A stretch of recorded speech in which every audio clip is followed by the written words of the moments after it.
Shalom.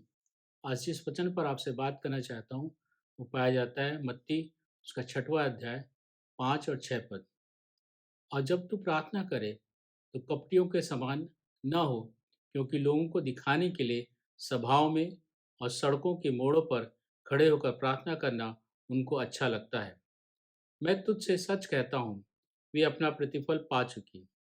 परंतु जब तू प्रार्थना करे, तो अपनी कोठरी में जा, द्वार बंद करके अपने पिता से जो गुप्त में है प्रार्थना कर। तब तेरा पिता जो गुप्त में देखता है, तुझे प्रतिफल देगा। इन दोनों वर्ष को जब हम पढ़ते हैं, तो यहाँ पे एक चेतावनी है प्रार्थना के विषय में, कि जब हम प्रार्थना करते हैं तो हमारी प्रार्थना कैसी होनी चाहिए। हम जनरली लोगों को देखते हैं, जब प्रार्थना करते हैं तो उनकी प्रार्थनाएं, जब हम वो समूह में होते हैं, जब सभाओं में होते हैं, बहुत लंबी लंबी प्रार्थना करते हैं। और उस प्रार्थना के द्वारा वो अपने ज्ञान को समझा बताना चाहते हैं लोगों के ऊपर, कि मुझे बाइबल कितनी आती है, मुझे बाइबल के कितने वर्स पता है, और मैं बाइबल को कितने अच्छे रीते जानता हूँ।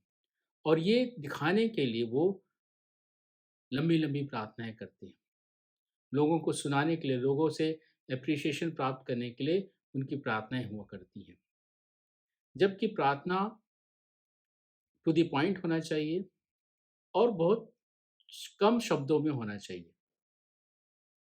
किसी ने कहा है कि जब हम अकेले प्रार्थना करते हैं, तो हमारी प्रार्थना लंबी होनी चाहिए, और जब छोटा समूह होता है तो हमारी प्रार्थना काफ़ी लंबी नहीं होनी चाहिए, वो छोटी-सी होनी चाहिए। और जब बड़े समूह में प्रार्थना करते हैं, तो एकदम सटीक प्रार्थना होनी चाहिए, छोटी प्रार्थना होनी चाहिए। लेकिन हम करते उल्टा है। जैसे-जैसे भीड़ बढ़ती जाती है, हमारी प्रार्थना की लंबाई बढ़ती जाती है। ये सब हम इसलिए करते हैं कि हम चाहते हैं कि लोग जानें कि मैं कितना धर्मी हूँ, मुझे कितना प्रार्थना करना आता है, मुझे कितने बाइबल के वचन याद हैं। लेकिन परमेश्वर ऐसे प्रार्थनाओं को पसंद नहीं है। वो बोलता है कि तू गुप्त में जा, दरवाज़ा बंद कर और वहाँ बैठ के प्रार्थना कर। वहाँ लंबी प्रार्थना कर। तब तेरा परमेश्वर जो गुप्त में है, गुप्त में देखता है, वो तुझे प्रतिफल देगा। हम उल्टा करते हैं। हम अपने आप को प्रार्थना योद्धा कहलाना चाहते हैं। हम चाहते हैं कि लोग जाने कि हम प्रार्थना करने वाले व्यक्ति हैं, हमें प्रार्थना करने आता है, हम अच्छी-अच्छी प्रार्थना करते हैं। ये लोग के मन में आता है, और लोग ये सोचते हैं कि लोग ऐसा ऐसा हमारे लिए सोचें कि हम प्रार्थना अच्छे से अच्छी रीति से करते हैं, और ऐसा कहलाना उनको पसंद आता है। लेकिन परमेश्वर को ये बात पसंद नहीं है। परमेश्वर चाहते हैं कि जब हम प्रार्थना करें, हमारी प्रार्थना गुप्त में हो, और हमारी प्रार्थना व्यक्तिगत प्रार्थना हो। तब वो प्रार्थना हमारी सुनी जाती है, तब वो प्रार्थना का प्रतिफल हमें मिलता है। और जब भी हम प्रार्थना करें, हमें याद रखना चाहिए कि हमको मध्यस्थता की प्रार्थना करनी है। हमें दूसरों के लिए प्रार्थना करनी है। हमें अपने लिए प्रार्थना करने की आवश्यकता नहीं है। हमें दूसरों के लिए प्रार्थना करनी है। हमें मध्यस्थता की प्रार्थना करनी है। जनरली हम अपने लिए प्रार्थना करते हैं, हमारी लिस्ट बहुत लंबी होती है। हम परमेश्वर से कंटिन्यूअस माँगते रहते हैं कि हम ये चाहिए, वो चाहिए, वो चाहिए। मत्ती का 6वाँ अध्याय का 7 और 8 पद पढ़ेंगे, वहाँ ये लिखा है, प्रार्थना करते समय अन्य जातियों की नाई बकबक ना करो, क्योंकि वे समझते हैं कि उनके बहुत बोलने से उनकी सुनी जाएगी। सो तुम उनकी नाई ना बनो, क्योंकि तुम्हारा पिता तुम्हारे माँगने से पहले ही जानता है कि तुम्हारी क्या-क्या आवश्यकताएँ हैं। हम लिस्ट लेके बैठ जाते हैं। हमें ये चाहिए, हमें वो चाहिए, हम परिवार में ये चाहिए, बेटे को ये चाहिए, बेटे को वो चाहिए, और पूरी लिस्ट हमारी लंबी होती चली जाती है। हम सिर्फ़ माँगने का काम करते हैं। यहाँ वचन साफ कहता है कि बक-बक ना करो, बक-बक ना करो, क्योंकि हम सोचते हैं कि हम बहुत बोलेंगे, बहुत माँगेंगे, तो बाद हमारी प्रार्थना सुनी जाएगी। वो परमेश्वर पिता है, उसने हमें बनाया है, उसको हमारी आवश्यकताएँ मालूम है, उसको मालूम है इस बच्चे की क्या आवश्यकताएँ हैं, वो जानता है, और वो हमारी आवश्यकताओं को पूरी करता है। वो सामर्थी परमेश्वर है। हमें सिर्फ़ विश्वास करने की आवश्यकता है, हमें सिर्फ़ एक बात कहने की आवश्यकता है कि ये हमारी आवश्यकता है। उसको बार-बार दोहराने की, बार-बार रिपीट करने की और लंबी लिस्ट बनाने की आवश्यकता नहीं है। ये वचन साफ कह रहा है। लेकिन हम करते उल्टा है, हम करते उल्टा है। बहुत लंबी-लंबी प्रार्थनाएँ करते हैं, बहुत लंबी-लंबी दुआएँ करते हैं, तरह-तरह के सी के ब को व न वाक्य बना-बना के उसी चीज़ को माँगते हैं। जिस चीज़ को एक सेंटेंस में ख़त्म कर सकते हैं, उस चीज़ को उस सेंटेंस को उसके लिए हम 10 सेंटेंस, 12 सेंटेंस, 15 सेंटेंस बोलते हैं। वो पराक्रमी परमेश्वर है, वो अब मतलब उसके समझ से उसका जो समझ है हमारी समझ से बहुत परे है। जहाँ हमारी सोच खत्म हो जाती है, वहाँ से वो काम करना शुरू करने वाला परमेश्वर है। उसके सामने हम अपने आप को प्रूव करना चाहते हैं, उसके सामने हम अपनी बातों को रखते हैं और समझाने की कोशिश करते हैं, प्रार्थना के द्वारा। वो सब जानता है, सब मालूम है उसे, वो अंतर्यामी परमेश्वर है।